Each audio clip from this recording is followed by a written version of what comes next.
이번 질문은 두 번째로 많이 왔던 질문인데요. 냥수이, 효빈, 최지연, 스텔라유, 원, BK고님, 소녀진님 이렇게 6분이 질문을 해주셨는데 이거는 저도 굉장히 궁금한 질문인 것 같아요. 사실 사는 거는 싸게 살 수 있겠는데 그럼 과연 언제 팔아야 되는가에 대한 고민이 굉장히 많거든요. 뭐 저 같은 경우에는 사실 막 수익이 조금만 나도 막 팔고 싶어지고 이거를 막 못 기다리겠고 막 이런 게 굉장히 많은데 막 워런 버핏은 뭐 10년 보유하지 않을 거면 10분도 보유하지 말라고 얘기하는데 잘 와닿지 않는 부분도 있어서 매도 시기는 어느 정도로 잡으면 좋을까요? 이 질문을 정말 많이 하시거든요. 개인 투자분들이 대부분은 그렇게 많이들 하시죠. 그냥 주식을 샀는데 뭐 운 좋게 한 10% 올라가잖아요. 일단 10% 수익이 나는 순간 팔려고 그래요. 그럼 제가 물어봐요. 왜 사셨냐고 이 종목을. 그러면은 이제 각각 다 다르죠. 뭐 예를 들면 뭐 그 아까 LG전자를 샀다고 치면 LG전자가 앞으로 전장 사업을 한대요. 그래서 그게 좋아서 샀습니다. 아니면 LG전자가 앞으로 그러니까 LG전자 차트를 봤더니 한 3, 4% 수익이 날 것 같아요. 차트가 너무 마음에 들었어요, 제 눈에. 그래서 사신 분도 계실 것 같고, 아, LG전자 그냥 누가 좋다고 해서 샀어요. 뭐, 다양하잖아요. 그러면은, 그, 산 이유에 맞게 저는 행동하시라는 거예요. 그러니까, 산 이유가 없어질 때 파는 거거든요. 그 매수의 이유가 없어질 때. 두 번째, 아까 차트 보고 샀잖아요. 차트 보고 나면 5% 나올 것 같았어요. 근데 운 좋게 10% 먹었죠. 팔아야죠. 당연히 그거는. 오히려 그건 더 기뻐하셔야죠. 내 생각지도 않게 5% 더 먹은 거니까 고민할 이유가 없어요. 근데 저는 이제 권유드리고 싶은 게 세 번째입니다. LG전자를 샀는데 전장 부품 시장이 어디까지 커질지는 난 모르겠지만 이 시장이 열리는 것 같아서 샀다. 그러면 잘 사신 거예요, 일단. 근데 뭐 운 좋게 한 30% 수익이 났어요. 팔고 싶죠, 당연히. 그럼 팔면 안 돼요. 왜냐, 전장 부품 시장이 어디까지 갈지 같이 보는 거예요. 그게 그러니까 매수의 이유가 끝나야 돼요. 그러니까 업데이트를 계속 하는 거예요. 목표 수익률이 중요한 게 아니고 내가 처음에 생각한 그 목적에 맞게 저는 행동을 하시라는 거예요. 그것만 되면 매도하기가 너무나 명확해지잖아요. 근데 대부분은 사실 그런 기준이 없어요. 그냥 아 나는 LG전자를 전장을 보고 샀는데 10% 수익 나서 아 그냥 기분 좋아서 파셨던 분도 계시고 저는 처음에 사실 때 그 왜 사셨는지만 잘 한번 그 떠올리시면 매도하는 거는 그렇게 어렵지 않다. 왜 제가 제 책에 이걸 썼냐면 올해 그 3월에 팬데믹 터지고 나서 작년에 카카오를 15만 원에 사신 분이 계세요. 너무 잘 사셨잖아요. 그리고 불과 뭐 얼마 안 돼가지고 바로 20만 원 넘어간 거예요. 그 얼마나 기분이 좋아요. 다른 애들은 잘 가지도 않는데 기분이 좋아서 파신 거예요. 저는 이제 팔지 말라고는 말씀드렸는데 이제 너무 좋아서 파신 거죠. 한 20 몇 프로 수익 났으니까. 근데 나중에 우시더라고요. 그죠. 상승자가 40만 원까지 간 거예요. 그러니까 이게 그걸 보면서 아 개인 투자자분들이 너무 그냥 이 목표 수익률에만 연연하는구나. 그런 기업이 어디까지 성장할지 우리 모르거든요. 그럼 성장을 뭐 나중에 확인할 때까지 그게 언제 끝날지는 우리 몰라요. 그래서 비단 뭐 카카오만의 문제가 아니라 주도주를 잘 사신 분들이 너무 초기에 파셔서 놓치시는 분들이 되게 많으세요. 의외로. 그래서 그걸 좀 미연에 방지하는 가장 좋은 방법은 저는 이거라고 좀 생각하고 있기 때문에. 아, 그러면은 방금 이제 카카오 말씀을 하시면서 상승장을 놓쳐갖고 우셨던 분을 말씀을 하셨는데요. 사실 상승장에서 박탈감을 느끼는 투자자들도 굉장히 많거든요. 그래서 막막수박님께서는 상승장에서 박탈감을 느낄 때 멘탈 다스리기가 쉽지 않은데 연블리님은 어떻게 하시나요? 라고 질문을 주셨습니다. 저는 그러니까 뭐 이런 얘기가 좀 그런데 그냥 마음을 비우셔야 돼요. 솔직히 책을 보시든가 아니면 뭐 다른 뭐 좀 본인이 좀 관심 있어 다른 걸 하시든가. 왜냐면 상승장에서 이제 많은 분들이 내 계좌만 수익이 안 날 경우가 되게 많잖아요. 그건 뭐 일상적이에요. 사실 그게 여러분만 그런 게 아니라 다 그래요. 주식 잘하는 분들 중에도 그런 분들 되게 많고 결국에 이기시는 분하고 결국에 수익을 못 내고 이 시장을 떠나는 분들의 차이는 결국에 이제 마인드죠.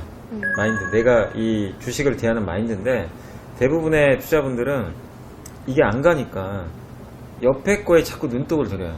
옆에 뭐 친구가 이렇게 대박나고 자꾸 비교하게 된다고 하는데 근데 시장은 되게 공평해요. 그 사이클이 끝나면요 또 중소형주 시장이 또 와요. 그래서 대형주가 쉴 때 내가 가지고 있던 중소형주가 한번 더 올라가고 이게 순환매가 도는 게 또 시장의 흐름이니까 안 간다고 해서 너무 서운해하지도 마시고 스트레스 받을 이유가 없습니다. 대표적인 게 작년에 제일 못 갔던 게 그 조선주예요. 네. 현대 미포조선이 제가 기억하기로는 그때 주가가 3만 원 초반에서 한 몇 달을 안 가더라고요. 지수가 올라가는데. 근데 단 한 달 만에 주가가 80% 오르더라고요. 그냥 이렇게 수직으로. 그러니까 무슨 얘기냐면 인내하신 분들은 그냥 다 이 보상을 받는 거예요. 그러니까 주식이 대부분요 1년을 보면 거의 횡보해요. 안 가는 게 이상한 게 아니에요. 근데 오를 때 단 며칠 만에 다 뽑아줘요. 시세를. 그래서 가지고 있는 기업이 앞으로 크게 나쁠 것만 아니라면 확신을 하신다면 앞으로 좋아지는 거 확신하신다면 저는 끝까지 그냥 인내하셨으면 좋겠어요. 제발 이사 안 다녔으면 좋겠어요. 자꾸 이렇게 옮겨 다니시면 제가 그 표현을 좀 많이 했는데 막상 이사 딱 가고 나면요 이제 내가 떠난 집에 선물이 와 있는 거예요. 내가 딱 떠나고 나면 이제 조금만 기다리면 받는 건데 근데 막상 이제 이사 간 집은 아무것도 없어요. 횡하고. 그러기 위해서라도 종목에 대해서 정말 잘 알고 계셔야 돼요. 내가 이 종목에 대한 확신만 있다면 흔들리지 마시고 그리고 뭐 내가 보유한 종목 안 간다고 너무 스트레스 받지 마세요. 그거는 그냥 하루하루로 따지면 너무 짜증나고 스트레스 받지만 나중에 한 달 후에 이 종목이 올라가서 생각하면요 진짜 아무것도 아니에요. 내가 그때 그랬었나 다 잊어버려요. 시황에 대한 질문도 있었어요. RERN님이란 정성필님인데요. 요즘 버블 논란이 많은데 시장 판단을 한두 달의 단기 관점과 수개월의 연간 단위의 중장기 관점으로 나눠서 본다면 어떻게 보시나? 저는 그 단기 관점에서는 저도 좀 당분간 쉬어간다고 보고 있어요. 너무 그러니까 저는 거품은 아닌 것 같고 너무 많이 올라온 건 사실입니다. 지금 지수가 11월부터 올라왔거든요. 11월, 12월, 이번 달 1월까지 매월 10%씩 올랐어요. 이런 적이 없어요, 사실. 3개월 연속. 그러면 이건 누가 봐도 과열이거든요. 그래서 좀 쉬어가는 게 오히려 그게 정상인 것 같아요. 그래야 또 한 단계 더 도약을 할 수 있는 거니까. 그리고 최근에 주식 투자하시는 분들이 워낙 많이 들어오셨는데 우리 한국의 주요 주체 중에 하나가 또 연기금이나 외국인인데 이쪽에 좀 안 팔아주면 좋겠는데 너무나 공격적으로 팔더라고요. 거기다가 좀 최근에 물가가 좀 올라가다 보니까 미국이 좀 금리를 올리지 않을까, 약간 연준이 돈을 좀 회수하지 않을까 이런 우려감이 있는 것 같아요. 근데 그건 기운데 시장이 이제 워낙 오르다 보니까 좀 불안해 하는 것 같아요. 약간 느낌이. 그래서 그런 것들이 좀 빌미가 돼가지고 약간의 좀 기간 조정 한두 달 정도 옆으로 좀 쉬어가는. 그래서 지금 단기적으로 한두 달은 조금 시장은 좀 지난 3개월의 상승장과는 좀 다르게 큰 그림에서는 여전히 좋게 보고 있어요. 아직까지는 우리나라 시장이 이제 올라가는 가장 큰 배경 중에 하나가 개인 투자분들의 적극적인 증시 참여. 근데 이게 지금 아직 끝난 게 아니잖아요. 아직도 고객 예탁금하고 M2가 이제 우리나라 총 통화량에서 그 예탁금하고 펀드 자금을 합쳤더니 한 4.5% 정도 돼요. 근데 과거에 역대 최고치가 99년도 IT 버블 생길 때 그때가 10%인 적이 있었어요. 그러면 그때랑 비교해보면 지금 여기서 최소 150조 이상의 돈이 들어올 수가 있어요. 어마어마한 돈이거든요. 개인 자금이. 이건 극단적으로 가정을 한 건데 그러니까 안 할 수 없는 상황으로 지금 가고 있잖아요. 예금은 금리가 너무 낮고 부동산 규제 발생하고 이러다 보니까 더욱더 증시로의 자금 유입은 계속 되는 것 같습니다. 되게 특징이 뭐냐면 이 처음 하시는 분들의 자금의 특징이 안 팔아요, 잘. 그냥 장기 투자 마인드예요. 아유, 안 가면 나 자식에게 물려줄게. 이런 마인드예요. 그러면 그 자금들은 장기 투자이기 때문에 쉽게 안 나갑니다. 증시가 되게 좋아질 수밖에 없는 거죠. 그러니까 그런 것들이 하나 있고, 두 번째가 한국 증시가 그 산업 구조가 뭔가 재편되는 것 같아요. 옛날에는 우리 한국 하면 그냥 제조, 뭐 아시겠지만 수출 기반의 뭐 화학, 조선, 철강, 뭐 건설, 기계 이런 회사들, 아니면 반도체도 사이클 1, 2년 반짝 좋고 적자 나고 이게 반복이 되다 보니까 우리 한국의 증시가 10년 동안 제자리 걸음한 거 아실 거예요. 근데 이번에 올라간 걸 한번 복귀해 보시면 우리 한국을 주도한 종목들이 삼성전자, 뭐 LG화학, 삼성바이오로직스, 카카오, 네이버, 현대차. 근데 이 기업들 중에 뭐 물론 예전에 삼성전자, 현대차는 사이클이 이랬는데 바뀌었어요. 삼성전자 사이클도 파운드리라는 이제 비즈니스를 하게 되면서 이렇게 가는 사이클로 바뀌고 있고, 그 다음에 현대차도 엔진차를 만들지만 갑자기 회사가 좀 바뀌어가고 있잖아요. 뭐 로봇 회사 인수를 하고